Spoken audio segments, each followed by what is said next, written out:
తమ్ముడు నవీన్ అన్న చాలా దూరం మా సూర్యాపేట ప్రాంతానికి వచ్చిన ఒక చిన్న పాట అన్నవాడే అంటే ఒక పాట గుర్తొచ్చింది. తెలంగాణ రాష్ట్రం వచ్చి 10 సంవత్సరాలు గడిచిపోతున్నటువంటి సందర్భంలో ఇంకా కూడా ఈ తెలంగాణ వలస అనేది విపరీతమైనటువంటి వ్యాధిగా మారుతున్నటువంటి సందర్భం. ఇది మా బాబాయ్ రాసిన పాట.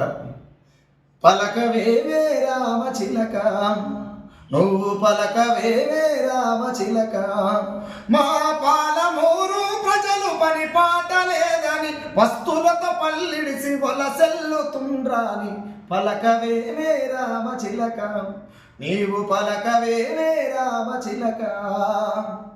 ధనమున్న బాబుల ధనమున్న రాజుల డబ్బున్న బాబుల బాగా బలిసి నోళ్ళ బంగ్లాల పనికెళితే పల్లె తెల్లారంగ పాసి పనికి పోతే ఎంగిలి కూడేసి ఎక్కిరించేరాట పలకవేవే రామ శిలక, నీవు పలకవేవే రామ శిలక.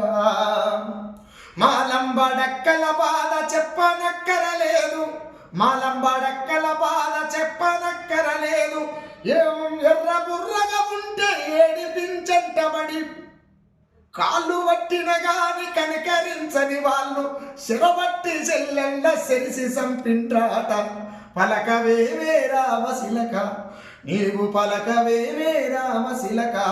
మా పాలమూరు ప్రజలు పని పాట లేదని వస్తువులతో పల్లిడిసి వలసెల్లుతుండ్రా అని రామశిల్కతను వాడితే రాక్షసులకు అర్థమవుతుంది అనేటువంటి ఆ సందర్భంలో మా కాక గుణవల్ల శ్రీని రాసిండు ఈ పాట.